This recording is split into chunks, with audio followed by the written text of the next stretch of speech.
Okay, and let's go to share.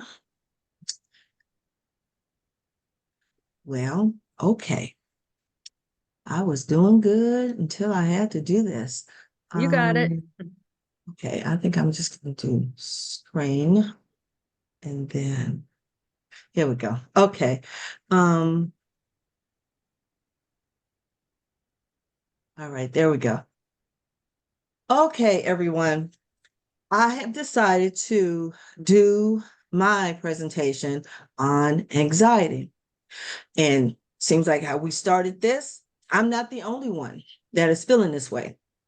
Um, Mine is pretty major right now, but I thank God for this class. And I even shared that with my counselor because it gives me an outlet and it's a good outlet. Now I still I'm struggling with some things, but trying to do some task analysis and realizing some things and breaking things down, it has helped. So therefore, tonight, we want to talk about managing anxiety with the ABA model. Okay, so here's our intro. Basically, like I said, anxiety impacts all of our lives in some frame, some form or fashion. Mental, our overall well-being, just every little thing. If we have children, us moms, oh, forget it. We're like, we're functioning anxiety specialist, I would say. Um, there's a great need for effective anxiety management strategies. And I had the opportunity to talk about this a little bit with our wonderful Jen. And, I got excited because this is something not only that I'm working on with myself, but because I know so much about it, I'm a specialist in it, really, I would be able to help through ABA. And that is something I'm excited about. So more so than working in the classroom just with children with autism, but working with everyone that's dealing with things of this nature. So, but this is just a good overview because, of course, the time that we have allotted for this. And then looking at the ABA, focuses on the ABA and modifying behavior for us when we look at our ABC, antecedent, events that happen before the target behavior, which are triggers. Behavior, observable responses or reactions to what those triggers are, panic attacks, anxiety attacks, all different type of things. And then our consequences, events that follow the behavior. Target, that's when we're going to be targeting our strategies to help with the panic attacks, because what we want to make sure we're decreasing the amount of time, the frequency, or the amount of time that we're having them. Instead of having 3 or 4 in an hour, maybe we're just having 1. That'd be me. And that really helps. So now let's look at anxiety training. Reason for this in our learning objective. Of course, and looking at empowering the practical strategies, which is using the ABA, dealing with anxiety to gain a better insight into our mental health. Because if we can determine what's causing our anxiety or what our triggers are, that's a game changer. Who talks about that? But I even know that with working with my kids, they don't even know their triggers. And a lot of times, I'm sorry, I thought I turned that off. And a lot of times, parents don't know. They think they know, but they really don't. And then I guess that's where ABA comes in, because we do all of this research and, all of this analysis, and we can figure what that is. So also enhancing emotional regulations in our mental health by developing coping skills, positive behaviors that will also help with our better quality of life. So that if we know in a certain environment, example for me, my school, I can't go in that building because I already know. If I think of the name too more, it's just a lot of stuff that's going on, but I know that. So I don't say the name anymore. But I never would have thought it would be that simple if I was not taking this class. It's little simple stuff like that. promoting and preventing a holistic approach and understanding the importance of ABA and anxiety will help to, again, the coping mechanisms before anxiety escalates. So if you know what it is, you want to try to stay as far away from that as possible. So, and of course, while we're learning about this, identifying our triggers, developing coping strategies, and creating anxiety management plans or task analysis. Okay. What is anxiety? It is the feeling of fear, worry, and nervousness. It is a person's specific reaction to stress. It is internal. So when we look at the signs of anxiety and the symptoms, like for me, dizziness, dry mouth, trouble concentrating, relaxing, because I have walked around this place sometimes like a crazy person, but I've got nervous energy, whatever that I have that's going on with me. I can't sit still. Loss of energy, sweating. I'm pretty sure we can identify with, some of us can identify with some of those things. Examples of anxiety, dry mouth, which I have a lot, and I've had this for years. Experiencing trembling, and for me, it's a lot of crying. So, or just, just feeling, it's not a hot flash, but I get this feeling of hotness that's coming over me. And then Mother Nature's so funny. Then I turn around and have a hot flash right after that. Now that's not nice, but it's, but I've learned to cope with that. And it's just what it is. It's real. I'm a female. I'm older. This is what's going to happen. So I just thought that this would be good because, like, for me, when I saw this, I thought this put a lot into perspective for me, and just looking at this. So guys, take a really good look at this, because next I want us to list 3 to 5 signs of anxiety that you have experienced, or if someone else, if you've been really lucky and you've never experienced anxiety, kudos to you, but you may know someone or some students that have. So if we can just take a couple of minutes and just, write down, maybe 3, and you guys actually can put it in the chat if you like. Let me turn the chat on so I can see it. All right, sleeplessness, heart racing, okay, nervousness, lack of desire, very good, very good. Fear, worry, dread, yes, yes. Like not finding a job, hello. Raising the heart rate, yes. Shortness of breath, dizziness, absolutely, absolutely, yes. Very, very good. What else do we have here? Looks like I got everybody. I do. I'm trying, but it's not working. Oh, that's okay. You know what? You can just say it. You can absolutely just say it. So it's okay. It's okay. So when it's really bad, I've fainted before. And so Oh, like with high wow. blood pressures, I had a school counselor come knock on my door for my son telling us that we needed to change schools because we Uh-huh. moved, and it was like not an expected conversation. And it was Mhm. at my door, and I just fainted and like passed out from it. Yeah. Yeah. That I can identify with that, Chandra, because when I had a nervous breakdown, and I can share this with you guys because we're all women and we're talking, and this ties into why I'm having such a hard time now. But I know where I'm not going, so I'm much better. But what started that was my daughter wrote a suicide note. And the teacher called me, and I was at school because I'm a teacher. And she was like, Miss Warlaw, Anthony's not in school today. That's my daughter's name. I was like, no, she's home, because she had her foot was broken. So she was at home with her dad. So she was like, okay. I said, yeah, because I was going to call you guys because she has on a boot. So I'm just talking. She goes, Ms. Wardlaw, yes, we definitely want to address that, but I need to talk to you about something. And I'm like, okay. Turned out she wrote a note that she wanted to kill herself, and she left it in her desk at school. So when she wasn't there, her 2 friends, they just happened to look and they saw the note and they took it out screaming. And that's why she's calling me. Next thing I know, I'm under my department head's desk. Don't even remember how I got there. Don't even know. I completely lost it. I just completely lost it. And so I understand that. And that's why this stuff is real. So if we can really try to hone in on the antecedents, the triggers that are that's causing all of this to go on, something so simple as that, then that we'll be able to work through everything else. So we would know, no, I don't like to see men that are 200 pounds or they look or smell a certain way, because that may trigger something on me or someone else. Then you want to stay away from that. And if you're smelling that, you want to go the other way. Little things like that. But very good, guys. Thank you so much for participating. And thank you for sharing that, Chandra.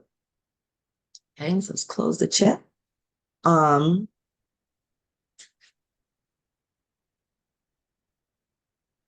Which now this leads us to our task analysis to manage anxiety, which we all know the definition. A task analysis breaks down a behavior into smaller parts. Wow.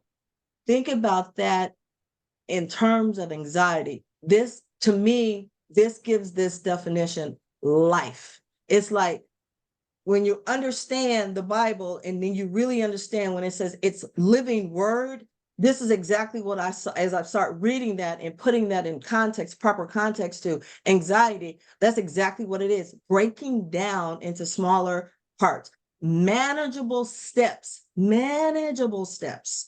that can help individuals understand and implement strategies that could be effective, that would completely change their quality of life. And what is that?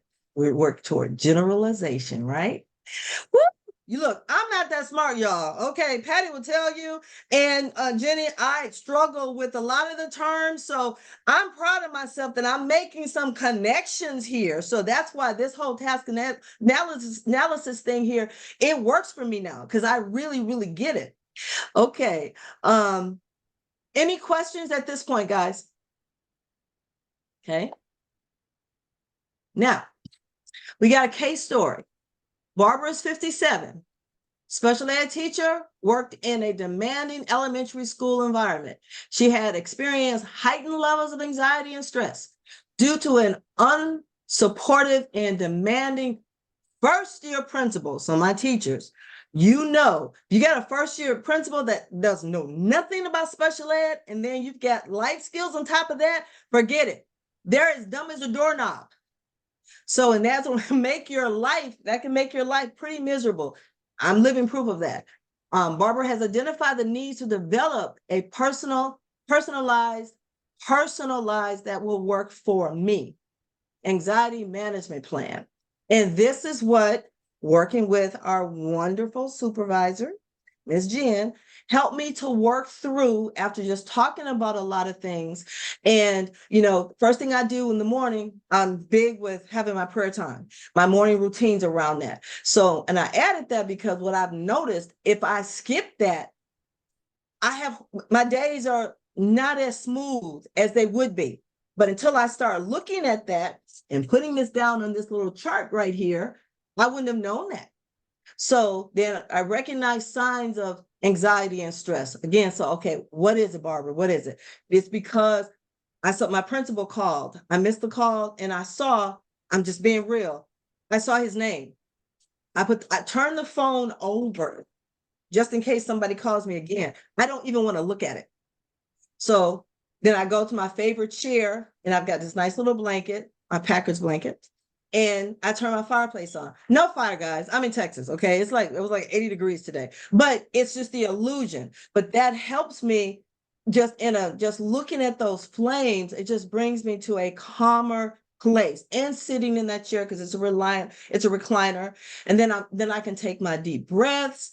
Then I can identify situation and thoughts that trigger the anxiety. What was it? Okay, let's really think about that. Okay, he has called. You have got to be able to put things in, call it what it is, because that's really important. And then positive self-talk for myself. Okay, you don't have to see him, Barbara, so don't worry about it. Okay, trying to calm myself down. So you're off for another week or two, so just relax. Just talking to myself, just relax. It is okay.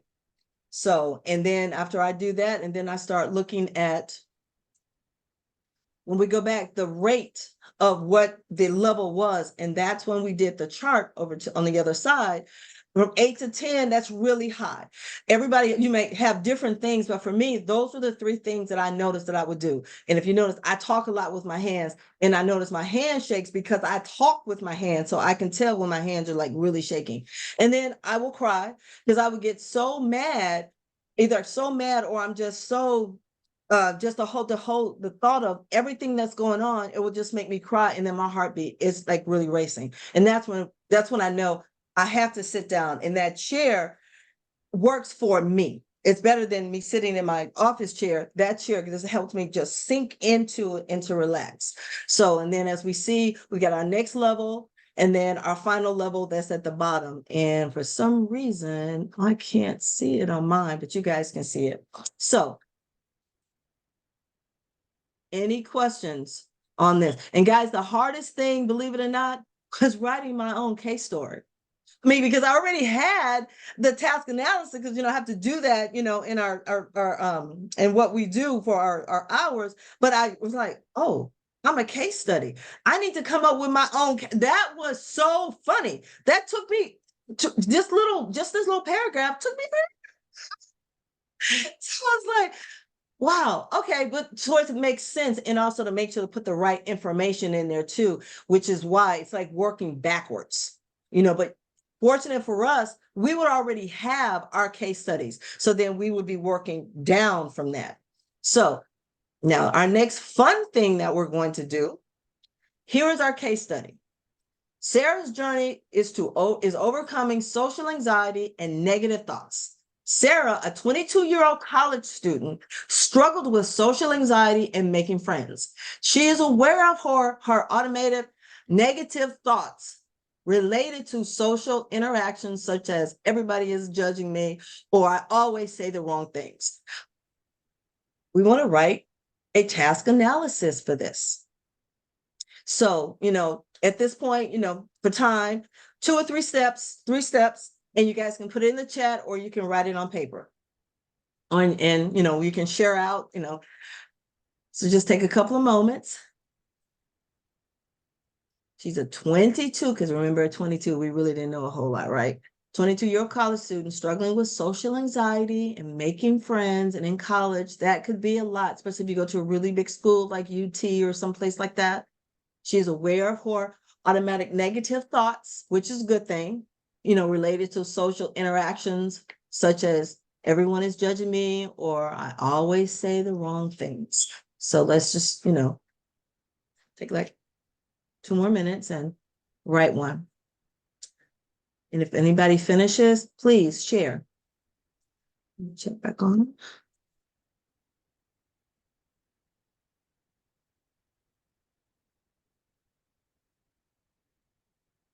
Oh, wow. I just read what you wrote, Lindsay. Thank you.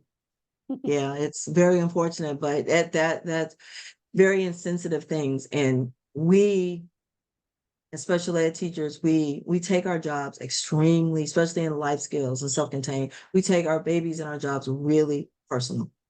And Well, those are our babies. For me, and probably for you as well, is very isolating, because the only other special ed teacher in the building was a resource teacher. So obviously we weren't having the same types of issues and problems in our classrooms. Right. And as a new teacher, like I had no like mentor or anything. It's the reason I'm not teaching now. I understand. Trust me, I understand.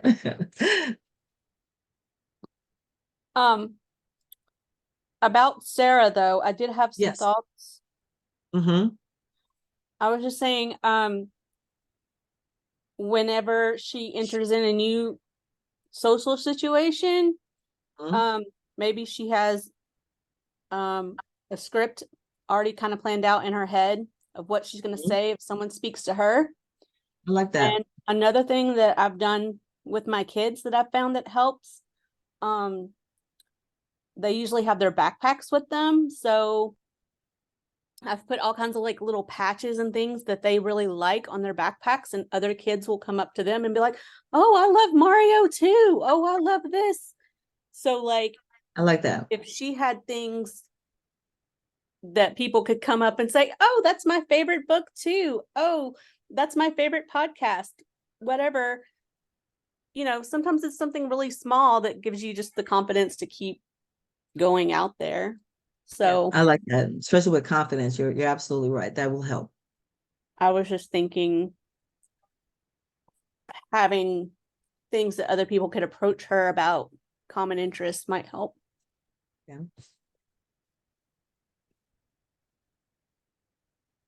Does anyone else want to share?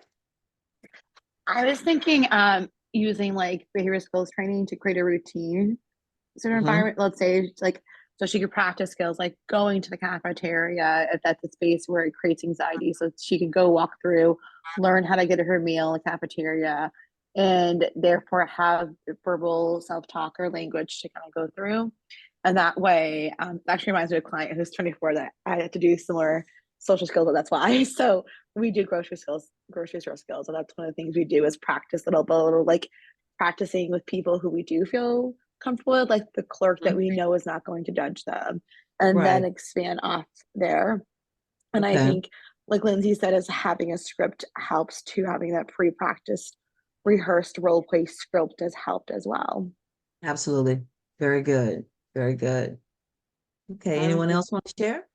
if she would, Or did you I know sometimes the counseling office at colleges, university, they sometimes give you a peer or a roommate or somebody who's, has similar interests Yes. as the student does. And that way she'll have somebody who has something in common with her that she could talk to and, help her build up her confidence.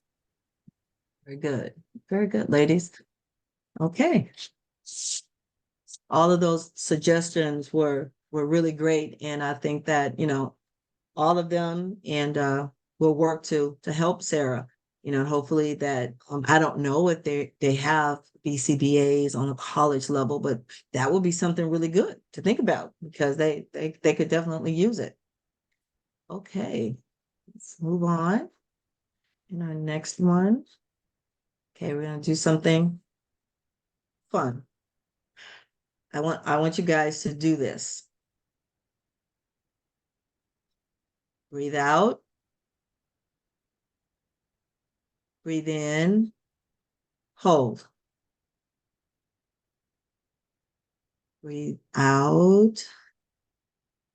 Breathe in. Hold. Breathe out. Breathe in. Hold. Did anyone feel anything different?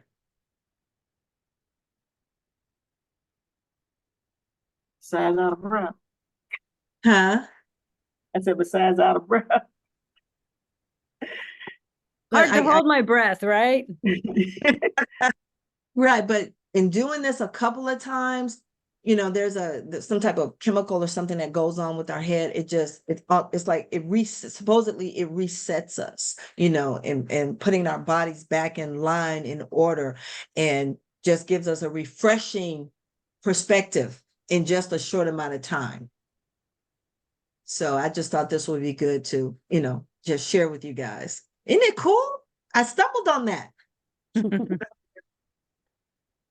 Okay. Okay, and in my summary, I've just tried to introduce the knowledge and skills needed to actively engage developing a management anxiety plan using the ABA model by understanding triggers, developing and coping strategies to create personalized task analysis and plans for effective anxiety. And the bonus is the breathing exercise timer for you guys. And that is all I have, guys. And there's my references.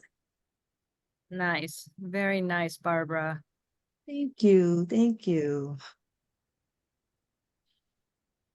I was really nervous about, showing